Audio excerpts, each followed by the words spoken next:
Welcome to the Sensible Socialist Podcast, a podcast for the rational left. We need to unite and work together if we're all going to get through this. Sounds like socialism to me. The amount of people I see talking about socialism positively is actually staggering. Do you think, do you really think that a proletarian revolution is just around the corner in America? Grab your pitchforks and stab your mayor. Your hero, Obama. He's not my hero. How heroic he comes idiot. If Bernie Sanders were president, right, and he wanted to bring the same ideas as for socialism into this country, do you think that we would benefit? Yeah. But I just told you Venezuela's eating rats. But I just want people to have health care.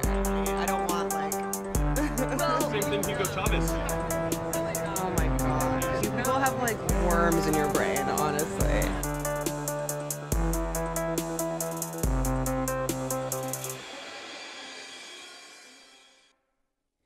All right, welcome to this episode of the Sensible Socialist Podcast. I'm your host, Kevin Gustafson, and before we get to our main subject for this week's podcast, I wanted to talk about two things that appeared in the news this week. First, Trump stated this week that he's going to sign the compromised bill to keep the government funded and avoid yet another shutdown. The bill included like $1 billion and $1.7 billion, I think, for the border wall. And he said, given that he would sign it, and then after people freaked out, like Sean Hannity and Lindsey Graham and Ann Coulter, Trump then basically made the decision to declare a national emergency. And Mitch McConnell said that he would support it, and that would basically give him the funding necessary to complete the wall. Right afterwards, social media and pundits blew up and went crazy. But the fact is that the declaration isn't going to be without a significant legal battle, which is going to go on for months, and it's going to go right to the Supreme Court. Basically, the way that's going to go is Congress is going to take the issue right away to probably the D.C. Circuit Court. Then it'll go up to the Supreme Court. And while that's going on, Democrats in the House will probably pass a bill that's under the National Emergency Act of 1976. That's then going to repeal Trump's declaration, and then that bill would go to the Senate. So at that point, that's when things get interesting, because it's up to the Republican-led Senate to decide whether or not they're going to buck the president or if they're not. And so if they do vote to repeal the declaration, the bill will have to go to Trump. Trump's going to then, of course, veto it, and then a new fight's going to begin, because a two-thirds majority vote in the House and the Senate can overturn a presidential veto, but I'm not sure that the Republicans have enough people who would be willing to stand up to Trump. So it basically, again, falls on the Republican Party, which everybody knows is not exactly a party that you can rely on. So, before you go crazy about this and get super pissed off, it's obviously an abuse of power and all that kind of stuff, and it's pretty par for the course for Trump. So I don't think it's something that anybody should really be surprised about, but stay tuned, and we'll see how it unfolds. The second bit of news is about Ilhan Omar. Omar is a Somali member of Congress from my home state of Minnesota, who was under fire this week for a tweet where she said, it's all about the Benjamins, baby, in response to a statement by Glenn Greenwald about the influence of AIPAC, the American Israel Public Affairs Committee. And commentators from all over, including David Pakman, who I usually really enjoy, claim that this tweet was some kind of anti-Semitic trope that Omar had pulled out, or part of a stream of these kinds of things that Omar has done. My views on this are basically, in a nutshell, that conflating AIPAC or the State of Israel with all Jews is the real anti-Semitism. Saying that AIPAC has a lot of money and uses that money to influence Congress is not anti-Jewish. It's anti-AIPAC. And as AIPAC is the American Israeli Political Affairs Committee, not the American Jewish Public Affairs Committee, it certainly doesn't speak for all Jews. And no one speaks for all Jews. And to claim that it's somehow anti-Semitic, to claim that a lobbying organization has a bunch of money and uses that money to influence politics is pretty ridiculous. I saw a great clip where Katie Harper, who was on the Laura Ingraham show, basically made the point better than I could. Katie, you say that Omar's comments are both not anti-Semitic, and you didn't have a problem, I imagine, with the first comments. No, I mean, I have a problem the apology with was smearing her fine. as an anti-Semite. She said something, this is how anti-Semitic it was, apparently. She said something that Thomas Friedman, major supporter of Israel, has said. Thomas Friedman said an applause that Bibi Netanyahu received was paid for by the Israel lobby. There's nothing anti-Semitic in there. What is anti-Semitic, though, if you wanted to talk about anti-Semitic tropes and playing into those, is what Kevin McCarthy, who along with Donald Trump is going after Omar, what he said in a tweet that he deleted. Soros and Bloomberg and Steyer were buying the election. Now, that is an anti-Semitic trope that he definitely played into. He deleted the tweet, but he never apologized. Schumer has said things that are very Islamophobic, for instance, and no one asked him to apologize. There's this double standard. But no pattern. You see no pattern among some of these newer congresswomen if you speak out against who seem Israel, to equate money you're with equated Jews. with anti-Semitism. Chuck Schumer, for instance, said that there's no peace in the Middle East because Palestinians don't follow the Torah. Katie. Of course, we say it's our land. The Torah says it. But they don't believe in the Torah. So, that's the reason there is not peace. Which is theocracy. The reason why there's a state of Israel is because the Jewish people were almost exterminated from the face of the globe, and they did not have a sanctuary place they could go to have their own state. There wasn't a state for Jews to be able to call their own. And by the way, it's there. And by the way, it's there, and it's their lands. We don't have to agree with absolutely every decision their government makes, but it is wrong to attack them as a people. Well, no one attacked them as a people, luckily. I just saw that tweet. AIPAC. I'm a Jew. I'm a person. No one attacked me because I don't support AIPAC. Millions of Jews don't support AIPAC, and that's why there are all these alternatives. But this is the problem. Because Jews like me are really tired of having AIPAC, which is a very small but very powerful elite minority representation of Jews. It's very tiresome to have them claim to speak for all Jews and conflate Jewish identity with unquestioning support of Israel, which is an anti-Semitic trope in itself. Well done, Katie Helper. That's exactly right. While she's under fire for all of this, Elliot Abrams comes up and is being questioned by the House committee that she's on, and she doesn't ignore it, doesn't acknowledge any of this kind of stuff, and does exactly what she should do, which is go after war criminals for their destabilization of countries. In this case, El Salvador. This is freaking gold. Thank you all for being here, and thank you for your testimonies. Mr. Adams, in 1991, you pleaded guilty to 2 counts of withholding information from Congress regarding your involvement in the Iran-Contra affair, for which you were later pardoned by President George H.W. Bush. I fail to understand why members of this committee or the American people should find any testimony that you give today to be truthful. If I can respond to that. It wasn't a question.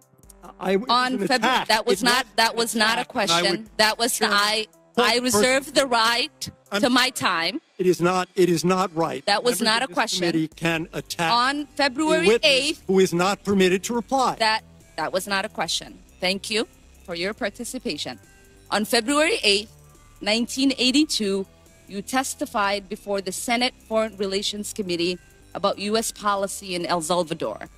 In that hearing, you dismissed as communist propaganda report about the massacre of El Mozote, in which more than 800 civilians, including children as young as 2 years old, were brutally murdered by U.S. trained troops. During that massacre, some of those troops bragged about raping a 12-year-old girl before they killed them. Girls before they killed them. You later said that the U.S. policy in El Salvador was a fabulous achievement. Yes or no, do you still think so? From the day that President Duarte was elected in a free election to this day, El Salvador has been a democracy. That's a fabulous achievement. Yes or no, do you think that massacre was a fabulous achievement that happened under our watch? That is a ridiculous question, and yes or no? No. I will take that as a yes. I am not going to respond to that kind of personal attack, which is not a question. Yes or no, would you support an armed faction within Venezuela that engages in war crimes, crimes against humanity or genocide, if you believe they were serving U.S. interests, as you did in Guatemala, El Salvador, and Nicaragua? I am not going to respond to that question. I'm sorry. I don't think this entire line of questioning is meant to be real questions, and so I will not reply. Which is typical in what you'd expect. Look, in short, Omar isn't anti-Semitic. She's telling the truth. She's speaking truth to power, and I'm in support of her.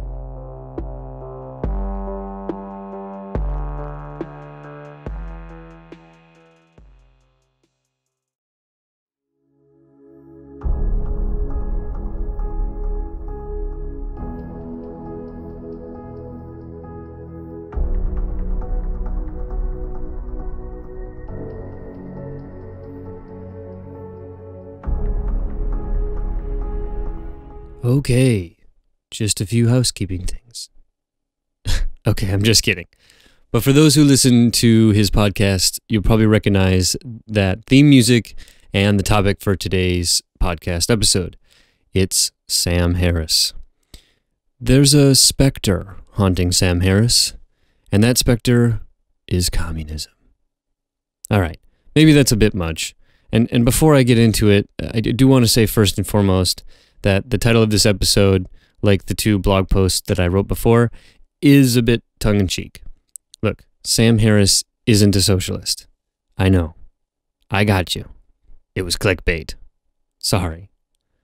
The truth is, Sam is more likely something of a social democrat, but he's understandably shied away from claiming to be sort of quote-unquote on the left, because Sam, like all of us, I suppose, suffers from a bit of a Trump derangement syndrome, and he's been the subject of so much malicious maligning that, look, I understand, though I don't agree with the sort of place he finds himself in politically, sort of part of the intellectual dark web, that nebulous group that is like the Weinsteins and supposedly people that I don't think should belong, like Ben Shapiro or something like that. But we'll talk about that kind of stuff later. First, I just want to do a little bit of an introduction. So Sam Harris is a famous writer, speaker, neuroscientist, meditation teacher, and of course podcaster. Sam rose to fame after the release of his books The End of Faith and Letters to a Christian Nation, which came out in the wake of the September 11th attacks. Sam is the son of a TV producer, Susan Harris, who was one of the producers for The Golden Girls, and an actor, Berkeley Harris. He was somewhat successful, but they did divorce when he was just a little kid. Sam's relatively privileged upbringing in Los Angeles allowed him the ability to study and do what he needed to do, and eventually went to Stanford University. While he was there, he experimented with MDMA and psilocybin and LSD, which, as he said in a recent podcast episode, were quite influential on experiences in his exploration of his own mind.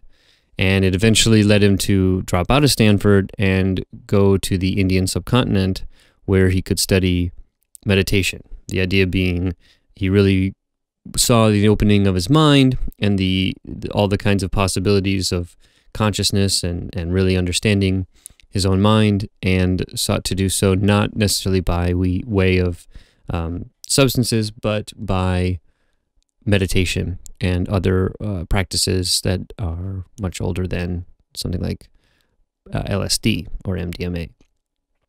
So he stayed in India and Nepal for over a decade, often spending weeks and months on silent retreat.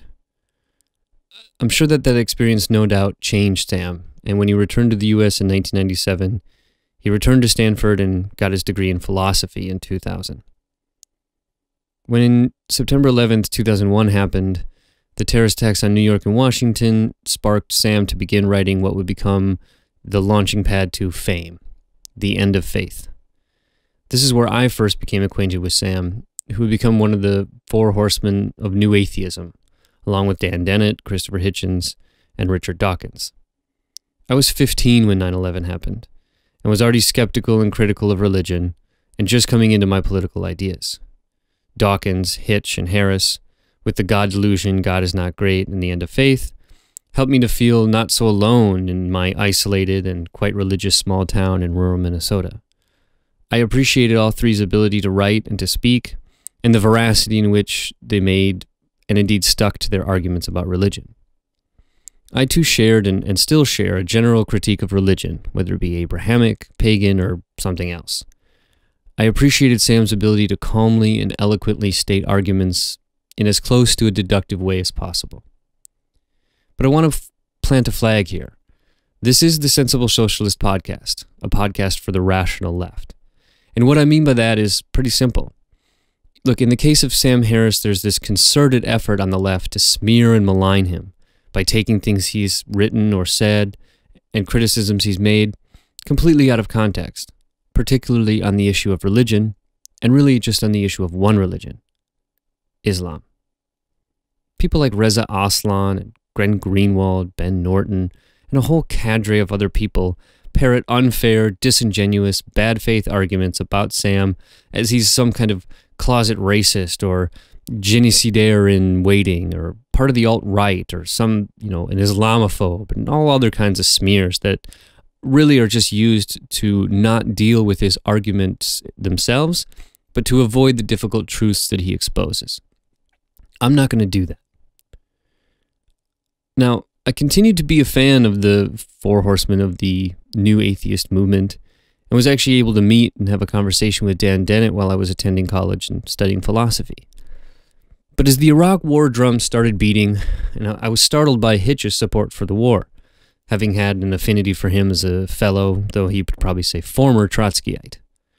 I still appreciated from where Hitch was coming, and it seemed somewhat more powerful than Sam's rather diminutive notion that the war was a quote-unquote mistake.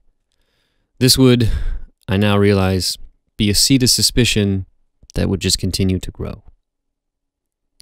In the late 2000s, Sam studied cognitive neuroscience, graduating from UCLA in 2009, where he used functional magnetic resonance imaging, or fMRI, for research into the neural basis of belief, disbelief, and uncertainty.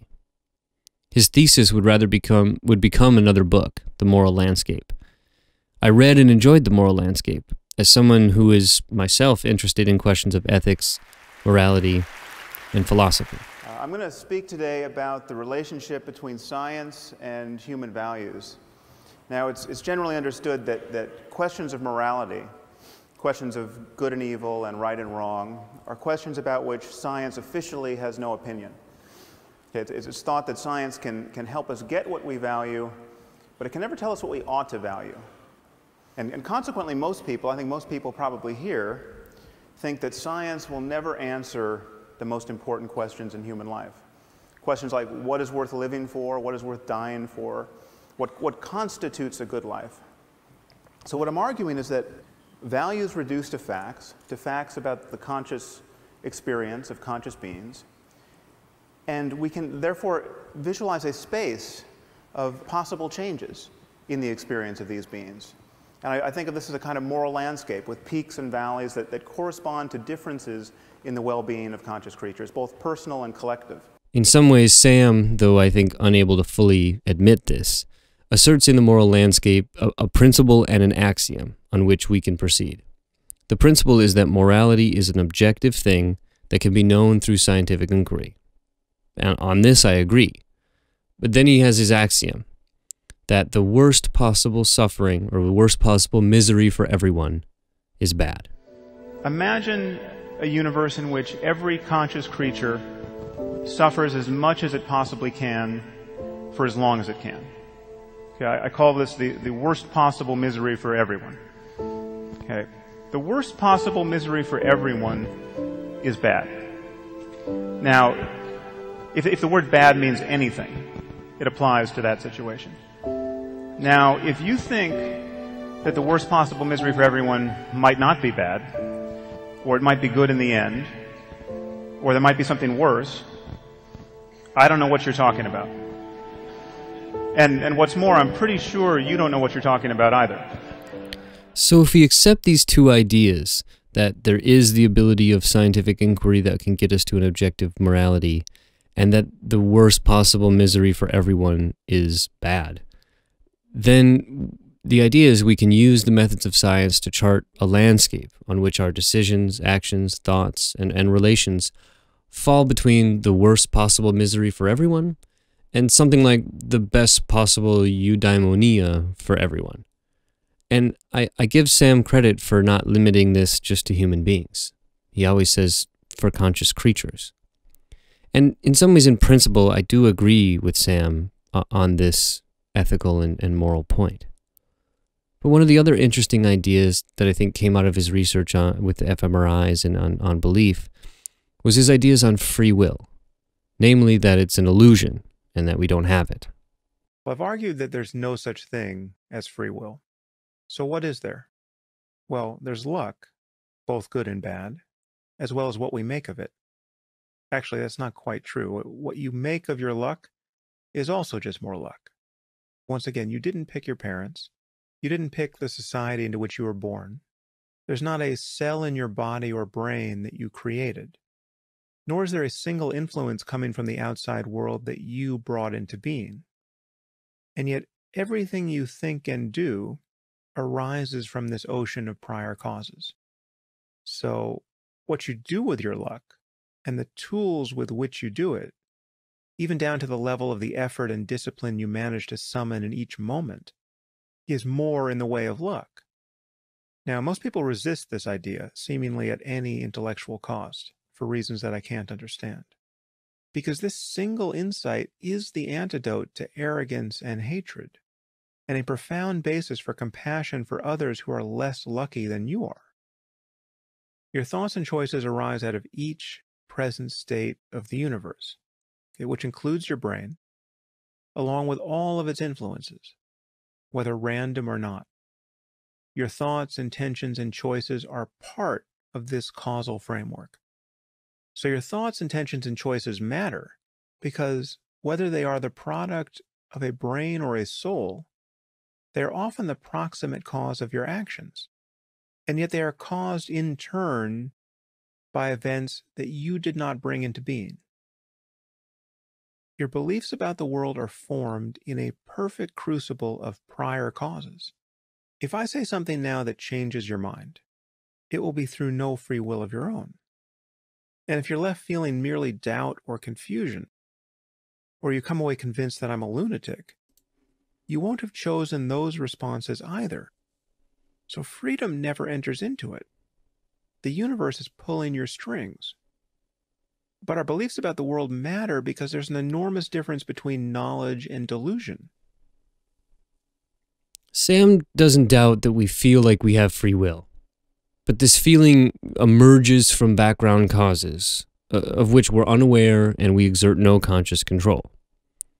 But it does seem, somewhat obviously, to clash with this other idea that Sam has, both in the moral landscape and as he just expressed, namely that intentions matter in moral weight. Sam's not just a consequentialist. It's not just what comes out of your action that matters. And he's not just a deontologicalist, meaning that there's absolute rules that you have to abide by. Instead, for Sam, beliefs and intentions matter in finding moral responsibility and guilt. So there appears to be a contradiction that I've never really fully understood with his ideas about free will and morality. How do we not have free will, but are still responsible for decisions that we make? Because if those decisions are emerging from a background causes of which we're unaware and exert no conscious control, where does the notion of responsibility come? The idea that we're not able to do otherwise, even if we were to somehow be able to turn the clock back and run it again, that we would do the same thing, means that our responsibility is very, very difficult to find. It comes from an intention to realize a fundamental truth, this dilemma that Sam has. There's obviously a deterministic system running in the human mind. But simultaneously, it seems, he doesn't want to jettison the very socially useful notion that people are responsible for their actions. If we couldn't choose otherwise, how are we still responsible? Or said another way, When are we responsible and when aren't we? He often uses the example of a brain tumor. And, you know, if a brain tumor is causing you to act in a crazy way and you can excise the brain tumor, then is that person really at fault? But if we continue that analogy down the rabbit hole, everything is essentially a brain tumor. And so where does responsibility end? Or does it ever begin? I've never heard a sufficiently good answer from Sam. All right, so where are we in the introduction? Right. So in 2014, Sam released a book called Waking Up, which had the subtitle, A Guide to Spirituality Without Religion. I loved this book, and I had listened to the audiobook, and Sam read it himself, which was great. I have myself, even with underlying, though not severe, mental health issues, have experimented with drugs and of various sorts, and have had almost a uniformly amazing experience with psilocybin, LSD, and DMT. Hey, Joe Rogan. And from that, I dropped my youthful disregard for anything quote-unquote spiritual. You know, the kind of phase that you have in that angry atheist phase where spirituality is just total bullshit. I've accepted the power of transcendence, inner peace, and genuine communion with the universe and its inhabitants. On the book tour for the book, Sam appeared on Real Time with Bill Maher to discuss the book and I think to pivot his public persona away from what it was then, the sort of anti-Muslim, anti-free will guy. Though I assume you know what happened. Almost as soon as he came out onto the show, Bill brought up the issue of religion, and it led to this now famous exchange with none other than Ben Affleck. So the other thing we want to talk about, of course, is that you and I have been trying to make the case, I think, I have anyway, that liberals need to stand up for liberal principles. This is what I said on last week's show. Obviously, I got a lot of hate for it, but all I'm saying is that liberal principles like freedom of speech, freedom to practice any religion you want without fear of violence, freedom to leave a religion, equality for women, equality for minorities, including homosexuals. These are liberal principles that liberals applaud for, but then when you say in the Muslim world this is what's lacking, then they get upset. Yeah. Well, liberals have really failed on the topic of theocracy. They'll criticize white theocracy. They'll criticize Christians. They'll still get agitated over the abortion clinic bombing that happened in 1984. But when you want to talk about the treatment of women and homosexuals and free thinkers and public intellectuals in the Muslim world, I would argue that liberals have failed us. And the crucial point of confusion, thank you. Thank God you're here. Yeah. Well, I mean, the crucial point of confusion is that we have been sold this meme of Islamophobia, where every criticism of the doctrine of Islam gets conflated with bigotry toward Muslims as people. Right. And that is, it's intellectually ridiculous. Even it gets So hold on, are conflated with you racism. the person who understands the officially codified doctrine of Islam? You're the interpreter of that, so you can say, well, this is... I'm actually well educated on this topic. I'm asking you. So you're saying if I criticize you're saying that Islamophobia is not a real thing. I'm not denying that certain people are bigoted against Muslims as people. And that's a problem. Big of you. But But why are you so hostile about this concept? It's gross. It's racist. It's not. But it's so nuts. It's like saying those stateless, shifty Jew. You're not listening to what we are saying. You guys are saying if you want to be liberals, believe in liberal principles like freedom of speech, like you know, we are endowed by our forefathers with inalienable rights, like all men are created equal. Ben, we have to be able to criticize bad ideas. And of course we do. No liberal doesn't want to criticize bad ideas. But Islam at this moment is the motherlode of bad ideas. Jesus. So we have That's ideas just a fact. like blasphemy.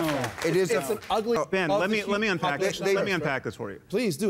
We have just imagine some concentric circles here. You have at the center, you have jihadists. These are people who wake up in the morning wanting to kill apostates, wanting to die trying. They believe in paradise. They believe in martyrdom. Outside of them, we have Islamists. These are people who are just as convinced of martyrdom and paradise and wanting to foist their religion on the rest of humanity, but they want to work within the system. They're not going to blow themselves up on a bus. They want to change governments. They want to use democracy against itself. Those two circles arguably are 20% of the Muslim world. Okay, this is not the What are you fringe of the basing fringe. that research on? A bunch of poll results that we can talk about. So to give you one point of contact, 78% of British Muslims think that the Danish cartoonist should have been prosecuted. 78%. So I'm being conservative when I roll this back to 20%. But outside of that circle, you have conservative Muslims who can honestly look at ISIS and say that does not represent us, that we're horrified by that, but they hold views about human rights and about women, about homosexuals that are deeply troubling. So these are not Islamists, they're not jihadists, but those views are anathema to ours. But they also keep women and homosexuals immiserated in these cultures, and we have to empower the true reformers in the Muslim world to change it. And lying about the link between doctrine and behavior is not going to do that. But the Great Divide, the Great Divide is not between Islam and the rest. It's rather between the fundamentalists and the moderates in each faith. Okay, but we're misled to think that the fundamentalists are the fringe. Okay, we have jihadists, Islamists, and conservatives. What is your solution? What is your answer? No, just condemn Islam? The solution. Is that the question? No, the solution is very much what we've killed more Muslims than they've killed us by an awful lot. We've invaded more Muslims. I am not for more killing. An awful lot. Yet somehow we're exempted from these things because they're not really a reflection of what we believe in. We did by accident. That's why we invaded Iraq and put 4 million people. We're not convincing anybody. It's not I'm specifically telling you that I disagree with what you think. I know, and we're obviously not convincing anybody of you. You don't understand my argument. Your argument is like, black people, they show each other. That is not my argument. No, it's not. It's based on facts. I can show you a Pew poll of Egyptians. They are not outliers in the Muslim world that say like 90% of them believe death is the appropriate response to leaving the religion. If 90% of Brazilians thought that death was the appropriate response to leaving Catholicism, you would think it was a bigger deal. I would think it's a big deal no matter what. Okay, but that's the fact. You don't. But what I wouldn't do is say it's all Brazilians, or I wouldn't say, well, Ted Bundy did this. Goddamn, these gays, they're all trying to eat each other. Okay, let me just give you what you want. There are hundreds of millions of Muslims who are nominal Muslims, who don't take the faith seriously, who don't want to kill apostates, who are horrified by ISIS, and we need to defend these people, prop them up, and let them reform. Dude, you're talking ISIS couldn't fill a AA ballpark in Charleston, West Virginia, and you're making a career out of talking about ISIS. But no, it's not just ISIS. It's all jihadists. It's global. It's a phenomenon of global jihad. I think that's the opposite. There is those things. There's ISIS. There's global jihadists. The question is the degree to which you're willing to say,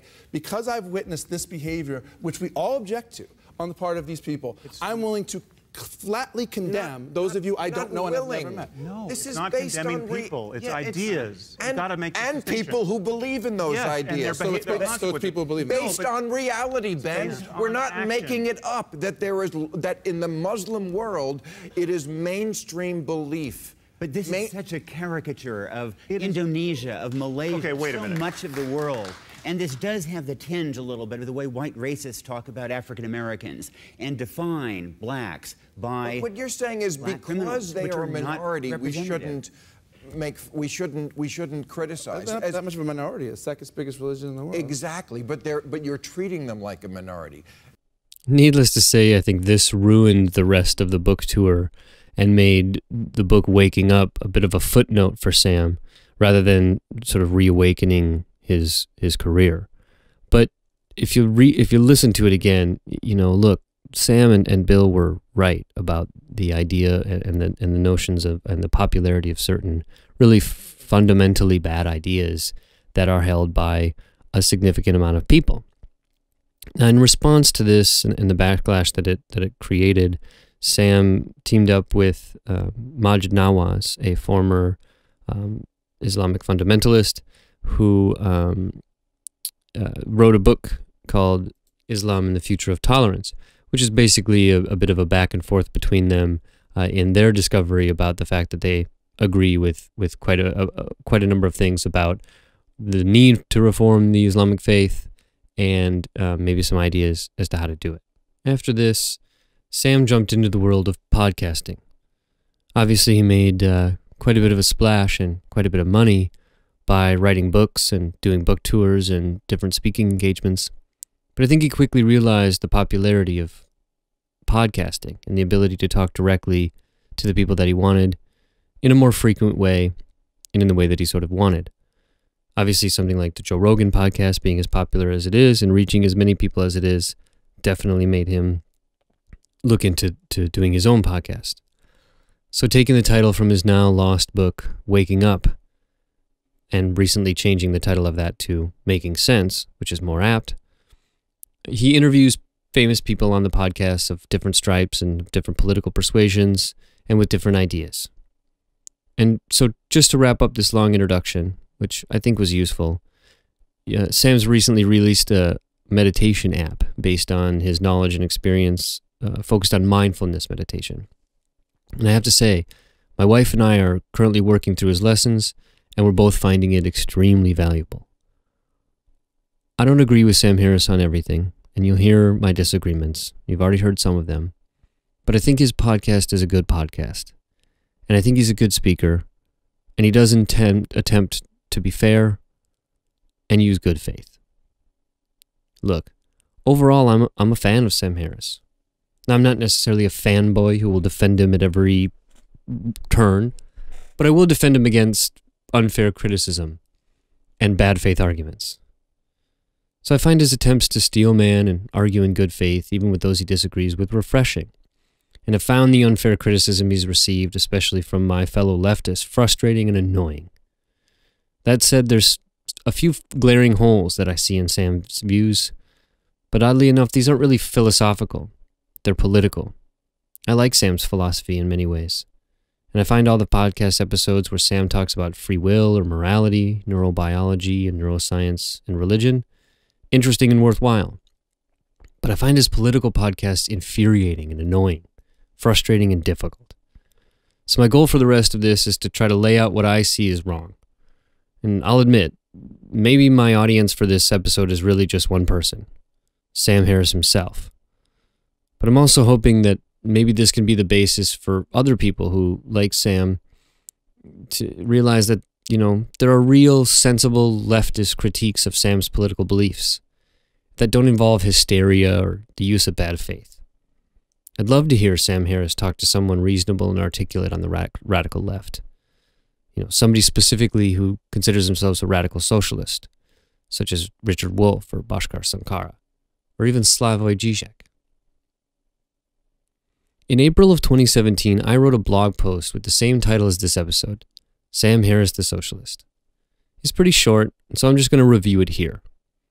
I wrote it in response to Sam's appearance on the Joe Rogan's podcast, where they discussed the rise of automation and responses that are necessary to it. Sam has rightly been discussing this issue for a while, sounding the alarm for potential danger, while not attempting to spread panic. At the same time, Sam recognizes that our current financialized monopoly capitalist system simply can't continue under this new regime. Something has to change. And he rightly notes that automation is going to result in one of two things.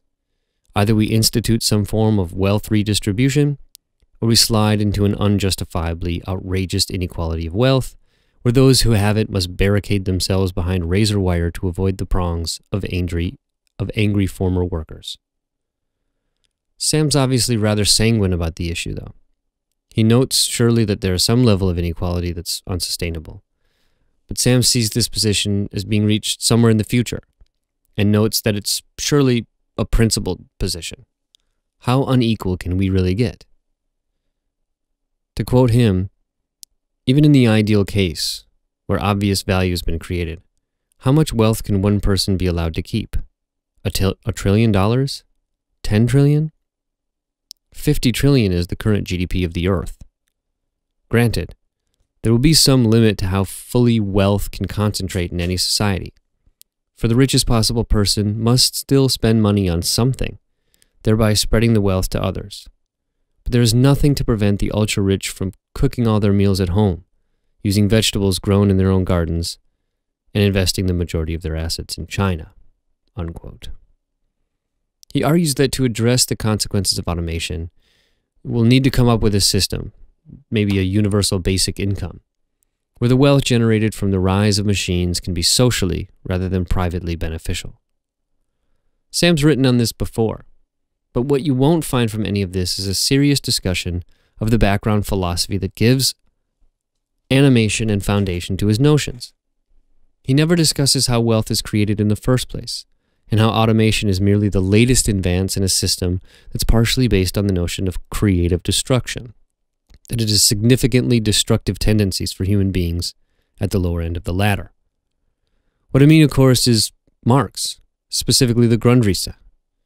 While Sam is certainly onto something with his intuitions are correct, his lack of dealing with the necessary philosophical background that gives the ideas motion is disappointing, to say the least. Indeed, Marx discussed the improvement of technology under capitalism and praised it for its ability to destroy old paradigms of resource scarcity, but outlined how, given the dynamics of private ownership and the way it controls the means of production, these technological advancements are always retooled to assist the continuation of the system and the maintenance of inequality.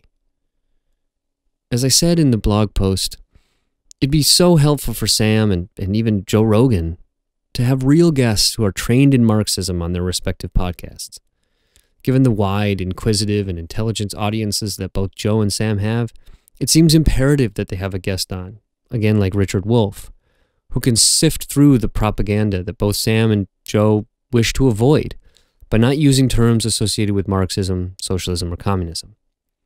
You hear it almost every episode on at least Joe Rogan's podcast and many episodes of Sam's podcast, where these ideas begin to creep in and then disappear. But let's be honest, what Sam has already kind of proposed isn't exactly what Marx did, but it's something close to it. Sam can see the contradictions of capitalism right in front of him. He isn't blind, but he's blinded by an education and a social situation which allows even brilliant people like him to ignore the entire tradition in Western thought. Lacking this understanding is a serious hurdle to Sam's views, because they don't address some fundamental civilizational questions and leave him unable to give any guidance that may convince more people to seek out formerly taboo ideas, the kind that Sam is already no stranger to. While we enter a new era in capitalism, with Trump at the helm of the executive branch of the American government and the continued progress towards massive automation, the ideas of Marx are never more important. People like Joe and Sam have been elevated to positions that have actual effects in the world. And if either had a Marxist economist on their podcast, it would go a great deal towards shattering the taboo that still exists.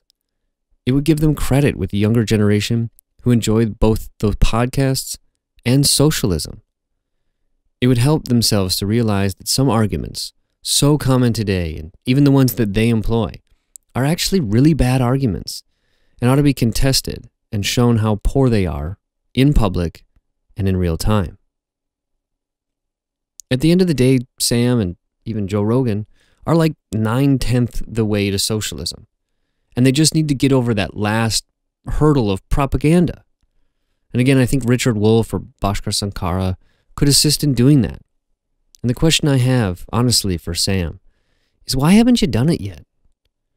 Honestly, this is one area where Sam moves from his normal, fair, rational, good faith argumentation and into the sort of pseudo-intellectual world of liberal sociology and political science.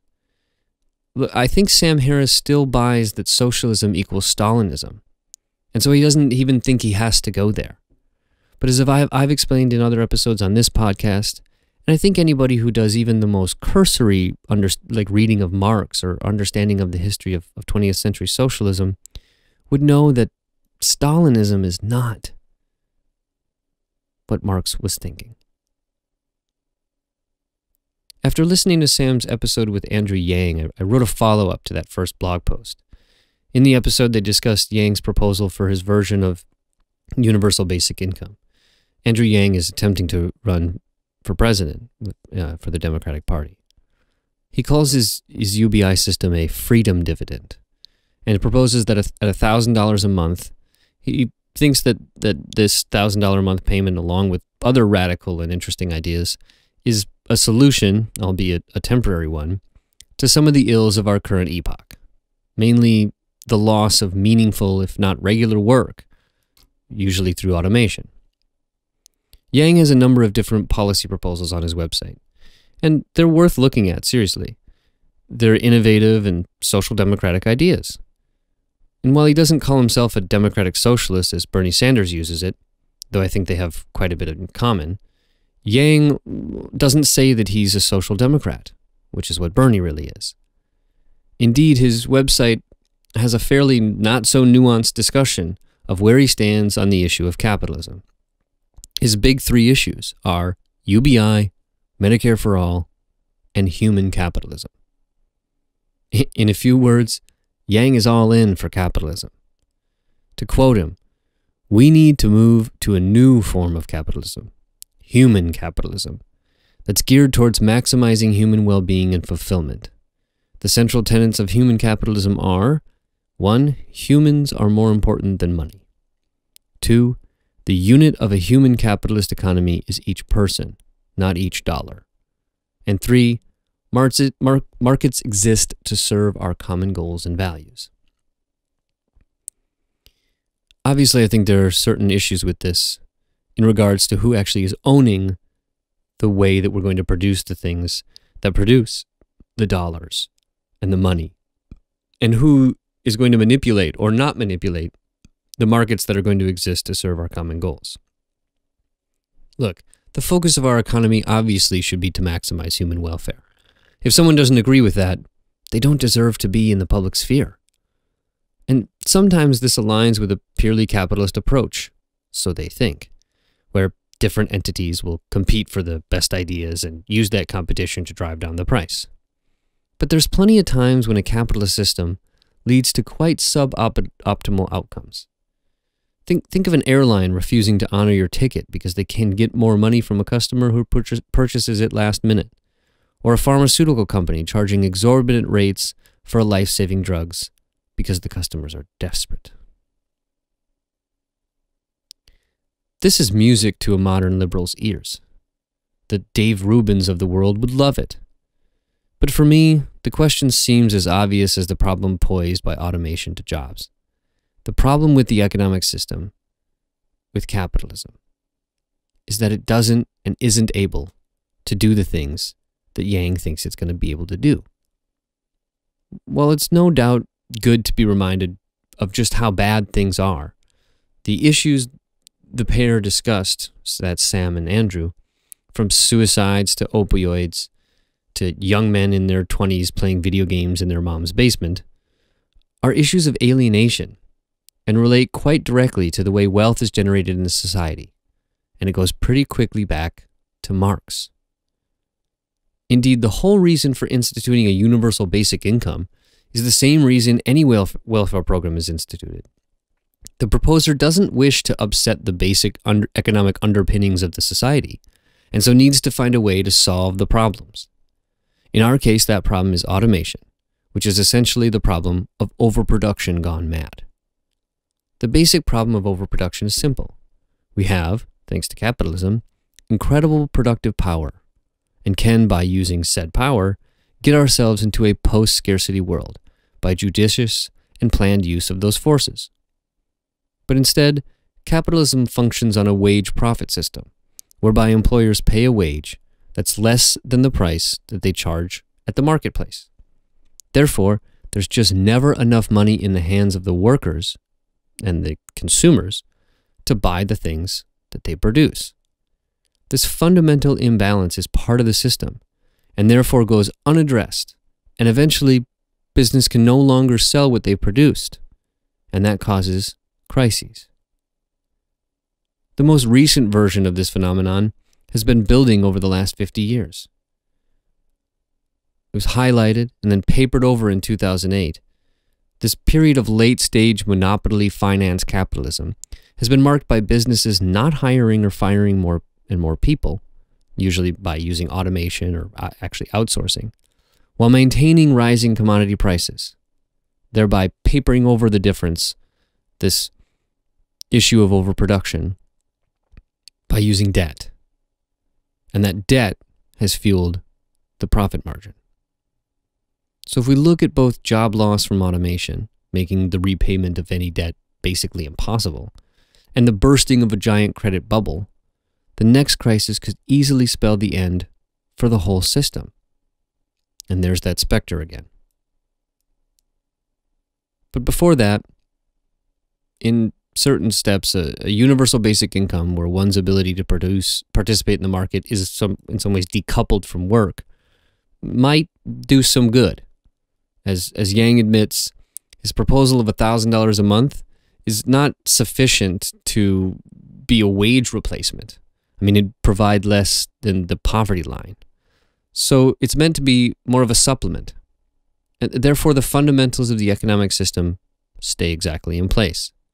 So without addressing the larger economic and philosophical issues of neoliberal late-stage monopoly finance capitalism, there's no reason to assume that the larger issue of capitalism, primarily its instability, will somehow vanish if you just institute quote-unquote human capitalism. We've heard this idea even with Stalinism, the so-called socialism with a human face, or capitalism with a human face. And neither has ever seen the light of day, and neither seems poised to do so. So, unfortunately, rather than hearing a deeper discussion of those fundamental problems, listeners of the Sam Harris podcast were instead handed a litany of the social and economic problems, examples of market failures related and unrelated to the issue surrounding automation. Yang admits that bias. The problem isn't neoliberal capitalism, he says, only so far as it ignores the looming problem. Because, to quote him, we got plenty of money. It's just how it's distributed that's the problem. On that podcast, Yang and Sam discussed how they would both respond to the most common critique of the concern about job loss and automation.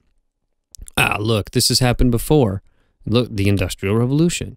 And we found jobs for everyone. And both Sam and Yang dismissed this sort of obvious erroneous view, given what automation actually is and the power it potentially has. Sure, there was a massive technological revolution that brought about industry, but as Yang mentions, it also came with a lot of violence. Now, he didn't say this, but it's in the form of bourgeois capitalist revolutions that took place around the world. The French, the German, the American. The fact that technology-fueled automation, especially after 200 years of capitalist rule, plays the role of destroying the working class and disallowing them from seizing control, should be pretty obvious to everybody. This is radically different than the steam engine, and even modern industry, which did employ, however precariously, a massive number of people, and enough to at least keep the industrial working class around, the one that Marx, and in some ways I, still pin my hope upon. But finally, after 39 minutes of the litany of the problems of the failing system, Sam finally got down a little bit deeper in that podcast. He said, for some, it, quote, seems akin to socialism and even communism, this being the UBI, for people.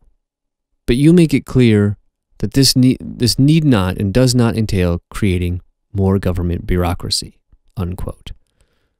There I was, hoping that a deeper discussion was coming. But now we get the idea that socialism equals government bureaucracy. You can just feel my frustration. Now, they did briefly explore Yang's idea for a digital social currency, which is a genuinely interesting idea, in about the role of valuable but not necessarily marketable aspects of human life in late-stage capitalism. And for that, they deserve genuine credit and praise. But it was frustrating to hear Sam quickly parade out a fairly easily dismissible trope about socialism and communism. And he often employs the whole, just look at history. And when those words creep up, it's always a pivot. And we get a bit of a bait and switch when we talk about something else entirely. Again, you could easily have a qualified Marxist economist, and you'd be able to straighten out these views. And that maybe Sam would realize that this way that he's been looking at a potential way to address all of the problems that he's rightly addressed has been staring him in the face the whole time. In fact, a lot of these critiques come straight out of a Marxist perspective. But it gets better. The solutions that we propose as socialists and communists are not just giving people money. and still making them do menial work without any modicum of control. Instead, ours is the goal to reshape the very foundations of society. And I'll say it again, there's no good reason Sam or others like Joe Rogan or even David Rubin couldn't have a qualified, sane, and well-spoken socialist to clear up their obvious misconceptions. And they could do it easily. I mean, look, Sam was obviously intrigued by the notion of a digital social currency that he talked about with Yang and liked the idea of time banking, something we're currently building here in the DC metro area. And those are pretty radical ideas. So he's obviously open to those things. You know, I'm not really sure what the hang-up about socialism or communism is all about for him, frankly. Now, as I did say, Sam Harris has had a pretty privileged upbringing. He was able to spend 10 years meditating on the subcontinent. Most of us would never dream of being able to even do that because we don't have anything to come back to. Or we couldn't just give up our lives for that period of time because we wouldn't have anything when we returned. I mean, all that he would have to do is take a step back and look at things fairly. And maybe he and other people so hung up would be well to learn the actual definitions of the words that they want to use or even dismiss. Eventually, as they parted ways, Sam praised Andrew Yang's presidential ambitions and the policy proposals discussed. And to his credit, Yang's policies do sound grand in the context of the confinement of the current socio-political and economic order, but he's still making some headway. And I'm not sure what his actual prospects for the next presidential election are, but they're not totally dead. But as the automation and technological revolution's economic impacts continue to get worse, the real, unavoidable question will still demand to be answered. And so while UBI is not on the whole a terrible idea, and it's going to solve some problems, it's simply not the answer to the genuinely unavoidable question. Can we do better than capitalism? I'd really like to hear Sam's response to that question. You can probably guess mine. To keep going with this, in his podcast with Yuval Noah Harari, who really presents ideas, Marxist ideas, using sort of different names and in different ways, Sam even suggested that, you know, looking at the level of technology that we've now achieved, based on what Harari was saying, communism might even be possible. But the comment wasn't a serious one. And instead, it was a tongue-in-cheek statement intended not to explore a serious topic, but to get a laugh from an audience who he knew was confident wasn't going to support the scary C word. The idea that systems have to change, again, as a historian, this is obvious. I mean, you couldn't really have a functioning liberal democracy in the Middle Ages because you didn't have the necessary technology. Liberal democracy is not this eternal ideal that can be realized anytime, any place. Take the Roman Empire in the 3rd century, take the Kingdom of France in the 12th century, let's have a liberal democracy there. No, you don't have the technology, you don't have the infrastructure, you don't have what it takes. It takes communication, it takes education, it takes a lot of things that you just don't have. And it's not just a bug of liberal democracy. It's true of any socio-economic or political system. You could not build a communist regime in 16th century Russia. I mean, you can't have communism without trains and electricity and radio and so forth, because in order to make all the decisions centrally, if a slogan is that you work, they take everything, and then they redistribute according to needs, each one works according to their ability and gets according to their need, the key problem there is really a problem of data processing. How do I know what everybody is producing? How do I know what everybody needs? And how do I shift the resources, taking wheat from here and sending it there? In 16th century Russia, when you don't have trains, when you don't have radio, you just can't do it. So as technology changes, it's almost inevitable that the socio-economic and political systems will change. So we can't just hold on, no, this must remain as it is. The question is, how do we make sure that the changes are for the better and not for the worse? Well, by that yardstick, now might be the moment to try communism in earnest. We can do it now, right? So you can all tweet that Yuval Noah Harari is in favor of communism. I didn't say anything. No. Ha ha ha. The funny thing about that is that that's basically Marxism. The idea that when socioeconomic conditions change, the political system is going to change. That's relatively easy to understand and an important thing to understand. But yet what this turns into is a throwaway laugh line. Similarly, Sam recently posted episode number 146, Digital Capitalism with Douglas Rushkoff, where they again went into these rather obvious and frustrating aspects of modern life. However, Rushkoff rightly talked about how badly taken advantage of both consumer and user of digital platforms and information are in the system, and the consequences of alienation that it's producing. To his credit, Rushkoff even touched on cooperatives and workers, having more stake in companies, even mentioning Mondragon. But rather than take this seriously on, Sam again pivoted back to, but the Soviet Union was so bad. Take a listen. So you used a term a while back, extractive, that people have, various corporations have extractive business models, or they're trying to extract value from the customer rather than deliver value. What do you mean by that? We're here either to pay them with our money or pay them with our data. That since really the dawn of corporatism in the late Middle Ages, which is a period I write a lot about how we moved from this kind of short century or two of people trading back and forth with each other and living in an economy that was really optimized for the velocity of money. They had these currencies that would expire at the end of the day or lose value over the course of a week because they were just trying to promote transactions in the marketplace. Money was more like a poker chip, but the wealthy, the aristocracy, was getting poor as the middle class was getting wealthy. So they made all of that illegal. They made small businesses illegal. You had to work for a chartered monopoly instead of having your own company. And they made local currency illegal. You had to borrow coin from the central treasury at interest.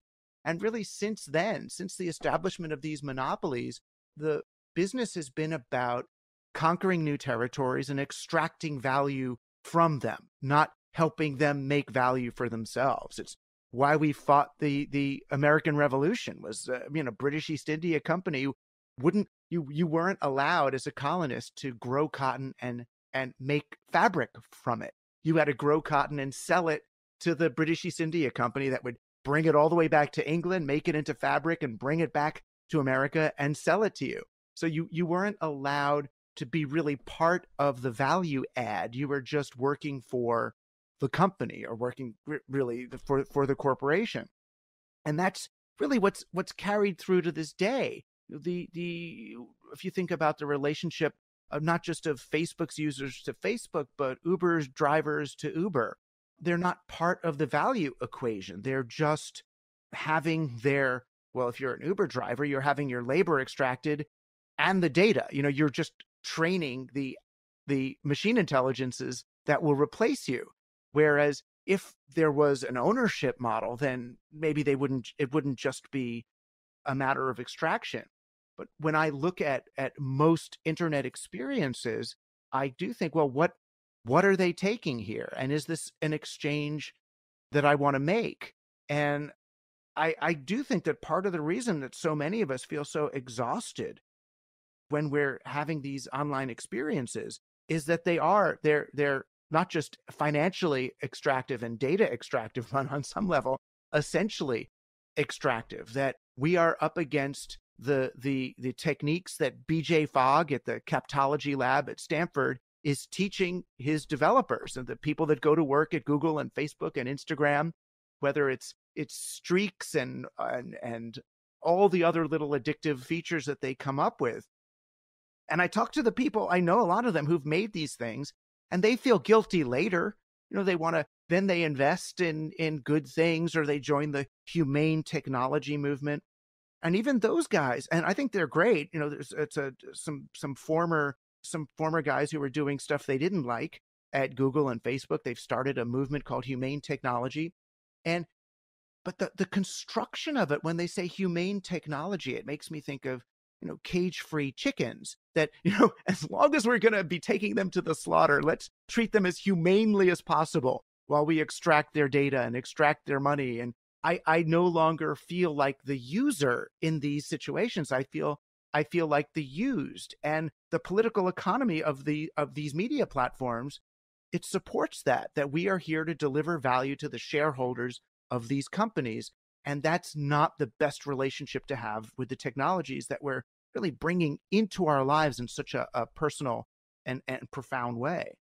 One thing in your book and in this conversation I notice is that there's a tension between individualism and notions of collective value. And much of your conversation and your writing falls on the side of the collective, and our commitment to individualism, at least under most of your framing, seems fairly toxic. And we've become atomized with it, and digital technology has enabled that, and really enabled the worst tendencies of people not to make social connections with their neighbors, or with we even lose contact with our good friends. So how do you view this tension? Because most people who are looking at this through a political lens, certainly in the center of our politics, see that there's a kind of ethical primacy to the rights and freedoms of the individual. And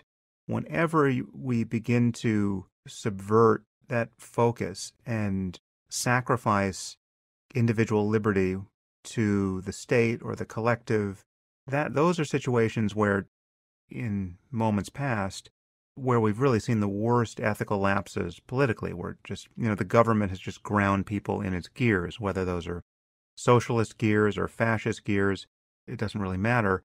How do you resolve that tension? I mean, I'm not concerned with, quashing the rights of the individual so much as promoting the right of assembly. I feel like that's what we're losing, is the right or the opportunity of assembly. So, when I have the right as an individual to gather with other individuals, and without that, then my individuality is worthless. So, look, all in all, I see Sam as someone who would be, if he was able and willing to discuss it in fairness and good faith and with an open mind that he usually shows to other issues, somebody rather swayed by those who have really thought about and struggled with the ideas of socialism and the history of the self-described socialist regimes or projects in the 20th century, and could cut through that significant liberal bias that Sam has been unwilling or unable to shake off. So I know I've said it a few times, but I'm going to make it one more time.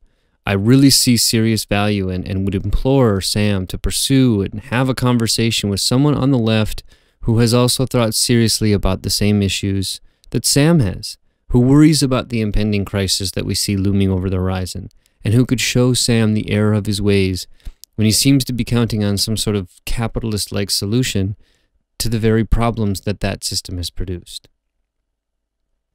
There's one other area that plays into the situation, and for which I think Sam is worthy of some serious critique. It's the issue of American foreign policy. For me, this issue, appears every now and then in things Sam says when he wades into this topic, but nowhere was this issue clearer than when, in his email correspondence with the famed leftist and international relations expert, as well as linguist Noam Chomsky. Noam Chomsky took Sam to task for the positions he's taken about American interventionism. And I wrote a piece about this correspondence and want to kind of review it here to sort of highlight the issues that I saw between them and with Sam's rather uncritical view of American foreign policy in terms of the actual intentions that he seems to really, really see as important. and that he often uses to justify the goodness or badness of one's actions. So in 2015, Sam published the email correspondence that he had between him and Noam Chomsky, which was, to say the least, pretty unhelpful and downright useless sort of on its own. And so what I thought was needed was a bit of like a distillation of it. And so we need to understand the difference between them. And anyone who's read enough of what Sam's, or heard enough of what Sam says, or read and heard Chomsky, who apparently haven't read a lot of each other's work, may understand where the difference kind of lies. So, but a lot of the issues around it, even in what Sam Harris said, seemed pretty superficial, to be honest with you. And or else there's just like shameless side taking. So I try to make some inroads and steelman both sides and try to find a way to make it make sense. But the focus on this will be where kind of I feel Sam falls apart or whatever. But Sam sent Chomsky his section in The End of Faith that discussed, as he saw it, Chomsky's lackluster, if not absent, attention to intentions as a motivating factor in Chomsky's moral condemnation of America's bombing of the Al-Shifia pharmaceutical plant in Sudan during the Clinton administration. Keep in mind, this was in the midst of the Monica Lewinsky scandal, and many saw it as a sort of wag the dog situation in order to divert attention away from it. So Sam sent Chomsky his explanation, which included the following questions and somewhat terse answers. Quote, what did the U.S. government think it was doing when it sent cruise missiles into Sudan? Destroying a chemical weapons site used by Al-Qaeda. Did the Clinton administration intend to bring about the deaths of thousands of Sudanese children? No. Was our goal to kill as many Sudanese as we could? No. Were we trying to kill anyone at all? Not unless we thought members of Al-Qaeda would be at the Al-Shifia facility in the middle of the night. Asking these questions about Osama bin Laden and the 19 hijackers puts us in a different moral universe entirely. To give a bit of a background, the Al-Shifia plant was actually a pharmaceutical plant that supposedly the Clinton administration said they had evidence was a chemical weapons factory. And so during the Lewinsky scandal, launched cruise missiles and destroyed the factory, thus seriously disallowing pharmaceuticals that were necessary to treat children from getting there. And thousands of people died as a result of it. So Sam asserted that the specific intent of the Clinton administration had in bombing the factory was not to cause any harm, though he concedes it was the ultimate result. Sam concludes both in his writing and in a Joe Rogan podcast he was on that he doesn't believe the administration had any intent to kill anyone and ostensibly bombed the factory because they believed it was manufacturing chemical weapons. If that was indeed the case, the moral culpability of the bombing is much less, on Sam's terms, than if the Clinton administration had intentionally bombed the factory to bring about the deaths of thousands, which was, after all, the end result. Collateral damage, based ostensibly on mistake, simply doesn't rise to the same level of culpability as if they had coldly intended to bring about those deaths, on Sam's view. Sam doesn't even consider the possibility that the Clinton administration bombed the factory out of retaliation for the embassy bombings that had happened just before the attack. And Chomsky adamantly asserted in his response and explains that it was, for the worse, representative of the cold indifference to the results that the most morally corrupt aspect of the bombing was the most morally corrupt aspect of that bombing, given the available evidence at the time. Sam doesn't consider that it may have been a wag the dog situation, to distract from the failures of Clinton administration policies or the Clinton the Lewinsky scandal, which has been suggested. Sam basically takes the government at its word, and further bolsters that belief by saying that in his conversation with Joe Rogan, that he couldn't fathom Clinton rationally behaving in any other way but in some ways with goodness. That, needless to say, gives Bill Clinton far too much credit. It's precisely what Chomsky's annoyed about.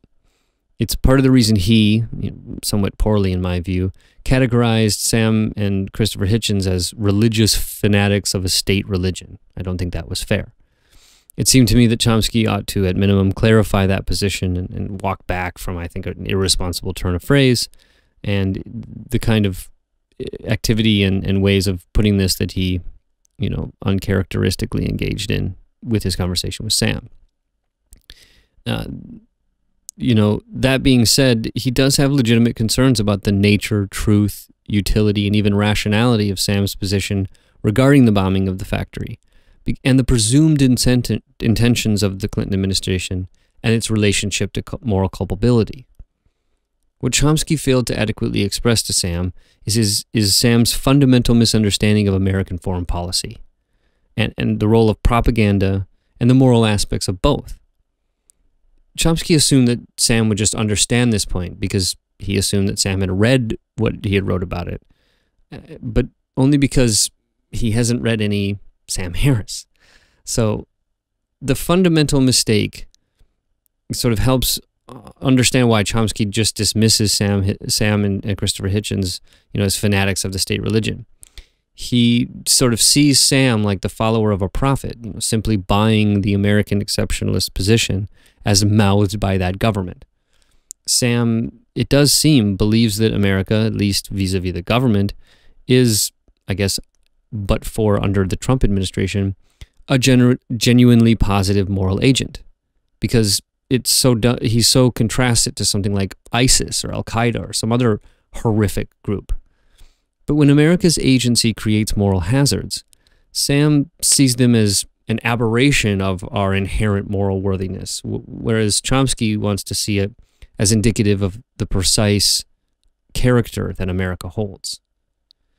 It's really a fundamental thing that I think Sam fundamentally believes that America is a good force in the world, that is positive, and that really, based on that positive stance, when it does something wrong, it's not morally culpable, but it's more like a mistake.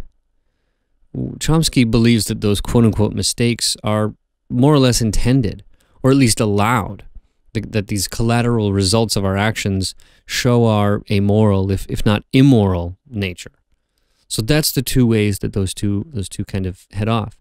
And I think that it's very idealistic and in fact naive to believe that America is, in general, a force for good in the world.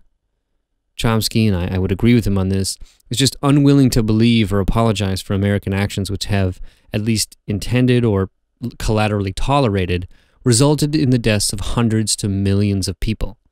You can't just see them as moral mistakes that Sam seems to say they were. He seems to take sort of a priori America as this positive moral agent.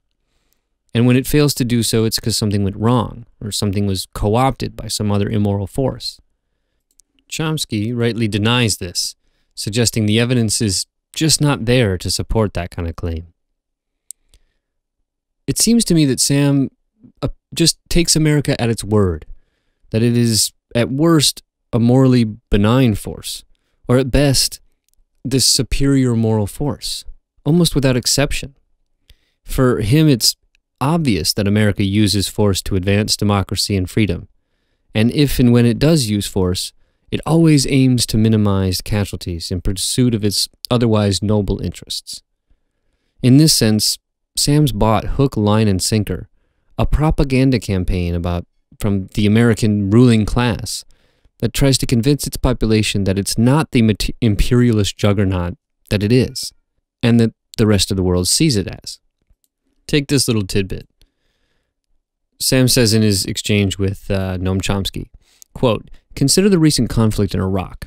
If the situation had been reversed, what are the chances that the Iraqi Republican Guard attempting to execute a regime change on the Potomac would have taken the same degree of care to minimize civilian casualties? What are the chances that Iraqi forces would have been deterred by our use of human shields? Indeed, what are the chances we would have used human shields? What are the chances that a routed American government would have called for its citizens to volunteer to be suicide bombers? What are the chances that Iraqi soldiers would have wept upon killing a carload of American civilians at a checkpoint unnecessarily? You should have, in the ledger of your imagination, a mounting column of zeros."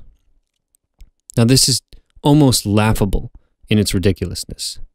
So, first, One doesn't need an imaginary ledger to account for the bodies left in the wake of U.S. interventions and wars.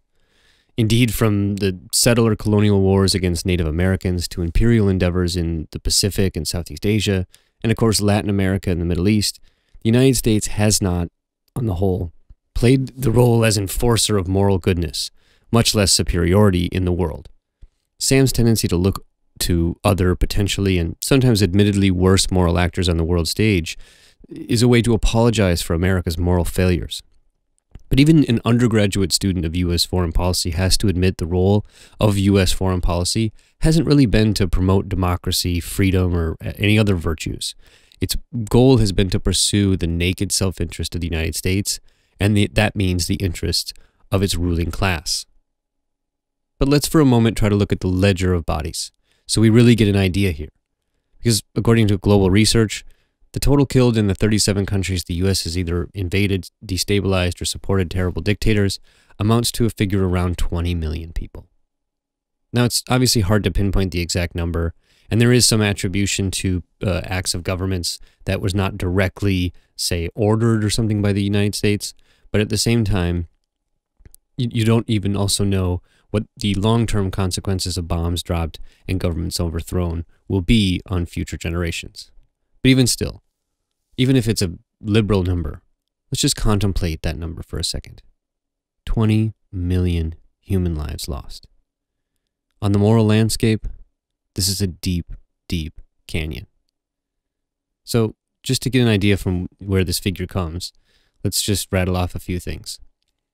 Afghanistan, about 2 million people, both from the funding of the Mujahideen and the 20-year war. In Cambodia, we don't even know how many lives were lost in the illegal bombing campaign, and about 2.5 million people were killed as a result of the consequential genocide. In Chad, an estimated 40,000 people were killed, and as many as 200,000 tortured by a government that was brought to power in June 1982 with the help of CIA money and arms. In Chile, at least 3,000 Chileans were killed, and many others were tortured or disappeared by the government of Pinochet, who was installed and supported by the United States. In Colombia, one estimates that there's 67,000 people who've been killed from the 1960s until now due to support of the U.S. and Colombian state terrorism regime. In Cuba, some estimates of the number of people of Cuban forces killed during the Bay of Pigs was somewhere between 2,000 and 4,000 people. 3,000 Dominicans died during the fighting in 1965 after U.S. forces went in. In East Timor, with U.S. backing and weapons, Indonesia killed at least 200,000 people, and that's out of a population of only 700,000. In Grenada, in the legal and ridiculous invasion of that country, 277 people were killed. In Haiti, the U.S. supported the private terrorist force of the Duvalier family, which killed between 30,000 and 100,000 people. In Indonesia, 500,000 to 3 million people were killed in this giant campaign that amounts to a genocide against leftist forces that was funded, supported, and authorized by the United States. In the Iran-Iraq War, 260,000 people were died, and that war was funded on both sides by the United States. Around 300,000 people were killed as a result of U.S. sanctions, and over 1 million were killed in the 2003 war in Iraq. In the Israel-Palestine area, at least 100,000 to 200,000, both Israelis and Palestinians, but mostly Palestinians, have been killed in the struggle between the two groups. And Israel, the major military force compared to the Palestinians, is almost completely funded and armed by the United States. In North Korea, 1.8 to 4.5 million people were killed during the just 4 fightings of the war, and the U.S. dropped some 650,000 tons of bombs, including 43,000 tons of napalm. In Laos, 200,000 people were killed from the bombing campaign. In Nicaragua, 25,000 people were killed in fighting with U.S.-funded Contra rebels fighting the Sandinista government. In Panama, when the U.S. invaded, 500 to 4,000 people died as a result of that invasion. In the Philippines, 100,000 people were killed under the U.S. puppet regime of Marcos. An Operation Condor, which is a plan to destabilize leftist governments all through Latin America, resulted in the deaths of 13,000 people. in Sudan, not only the El Shafi attack, which we talked about, which was, by the way, 75 cruise missiles against one pharmaceutical plant, but the resulting civil war, which U.S. policy exacerbated by intending to continue. In Vietnam, which is, of course, the big one, 5.1 million people were killed in that illegal and immoral war. One that Sam, in an episode with Ken Burns, who recently did a big, long documentary on that, essentially still calls a mistake. It's not a mistake. It's a moral failure.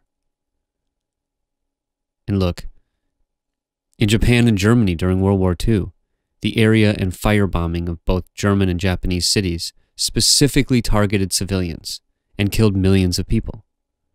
And one of the greatest crimes of the 20th century was the dropping of the 2 atomic bombs on Hiroshima and Nagasaki, which killed hundreds of thousands of civilians intentionally and didn't do anything to end the war, despite what you might hear from your high school or college or even modern historians.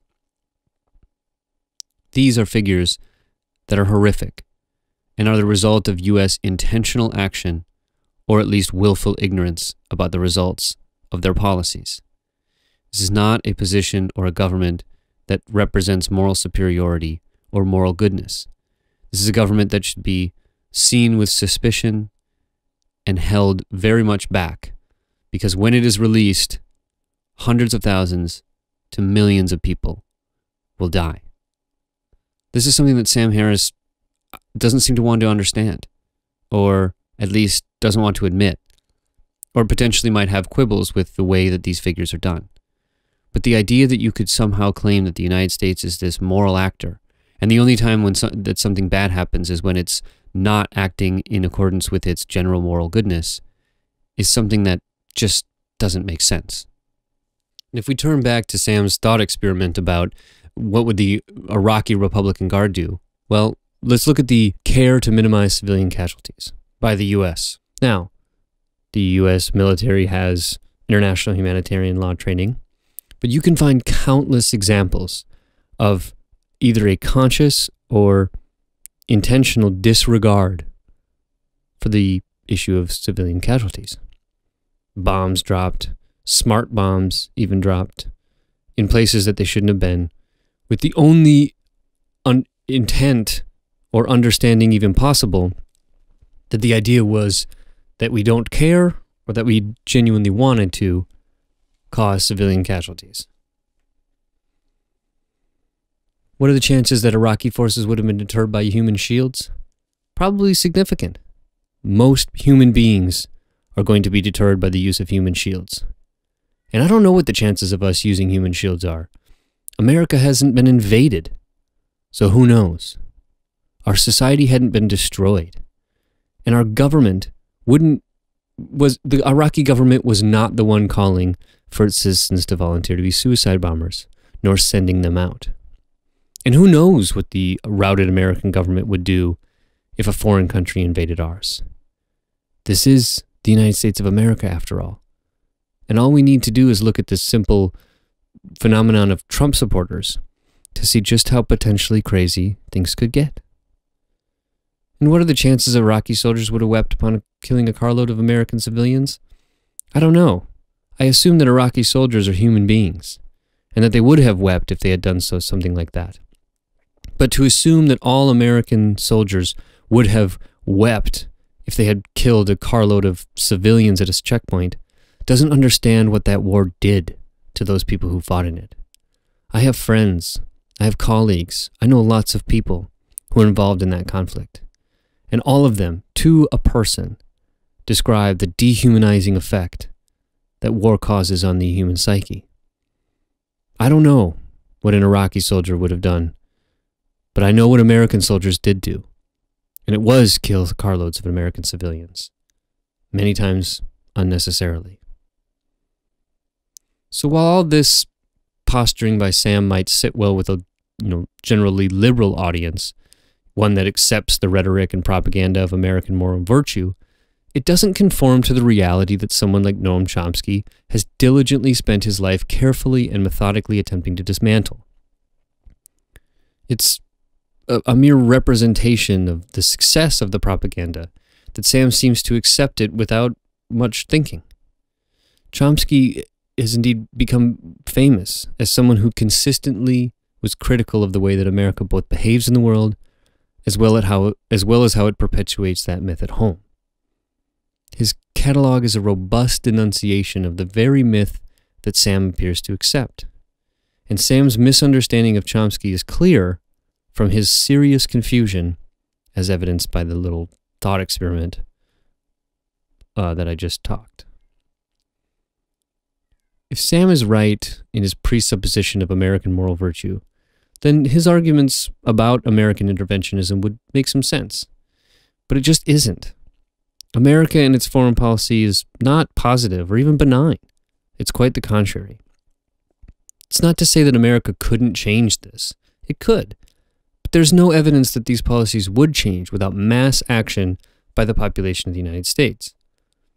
Chomsky's shown time and time again that American military force is consistently used in contradiction to international law and general moral principles, not as an aberration of American virtue, but as a representation of its malignancy.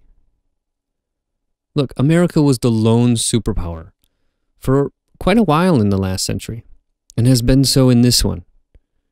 It maintains its hegemony in the same ways that hegemonic powers did in the 19th or 20th century. It maintains control through neoliberal imperial policies of intervention and outright invasion, followed by business integration and extraction. A foreign policy truly based on the genuine desire to raise the standards and freedom and democracy of people wouldn't look like the one that America has consistently, not contrarily, engaged in. However, if America is a neoliberal superpower with the intention to ensure the stability and lucrative nature of the world capitalist economic system for which it is the ruling class, then it would behave precisely as it has. The main difference, the sort of ships that are passing in the night in their exchange, is that Sam doesn't consider the geopolitical and economic components of American foreign policy, or at least he downplays them. And therefore, its intentions seem benevolent. But Chomsky not only considers those factors, but identifies them as the mechanism by which the intention of American action arises. For Chomsky, intention is evidenced by prior and consistent action. And for Sam, it's implied by relation to less moral agents like Al-Qaeda or ISIS. When I wrote about this exchange and laid out my feelings about how these ships had passed in the night, I was interested to hear from either Chomsky or Sam if my reading of the situation was correct, or at least how they'd respond. I knew it was somewhat critical of both. So I wrote to him. Frankly, Sam never responded, but Noam did, as he's relatively known to do. Needless to say, he took issue with a lot of my framing and doubled down on his blatant refusal to see Sam as a genuine interlocutor, and rather looked at him like a disingenuous shill for the worst of American foreign policy. I think that might be a little bit too rough, and I want to give Sam some credit. But at the same time, he does seem to accept it. I think Chomsky was angry and frustrated at what he felt was a smear, but was, as a result, unable to really fully deal fairly with the issue at hand. That said, Professor Chomsky and I exchanged nearly 40 emails back and forth, where we both asked questions and got answers from one another that was really helpful for me to clear up some of the confusions and really understand his take. It has to be contrasted with Sam's silence. I got no reply whatsoever to my attempts at talking to him. Now, perhaps, the fame in Chomsky can't or shouldn't be compared, or, at least for a fan, but for a fan of both, the difference between the two responses was pretty palpable. Maybe that was when Sam was responding to every Twitter mention and in a sense, left. But it wasn't unfair or rude, but didn't get his attention. And frankly, hopefully this time, my supplication gets on the radar. So to wrap this discussion up, I know it's been a while. I'll end as I started. There's a specter haunting Sam Harris, and that specter is communism. And all kidding aside, I want to go back to my plea one more time. And I want to do it directly to Sam. Sam, if you listened to this podcast and gotten this far, please consider having someone on who can argue from a rational, good faith perspective about both radical leftism, including Marxism, socialism, and communism, as well as someone who can discuss the issues of American foreign policy with the same fairness and rigor. I believe that if Sam and a good guest like Dr. Wolf could sit down and have this discussion, not only Sam, but his large and wide audience would at least be exposed to legitimate and defensible positions in favor of radical change, without the hysteria and vitriol or indeed sheer avoidance that we've thus far been subjected. So Sam, please be fair and have a real discussion on this issue. You might change your mind.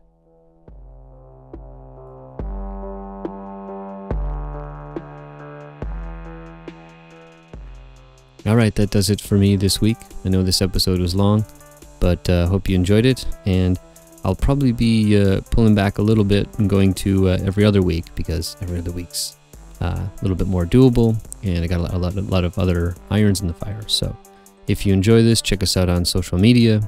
I'm on Twitter, sensible_social1. Otherwise, Facebook, Instagram, all that good stuff. And of course, sensiblesocialist.com. All right. See you in 2 weeks.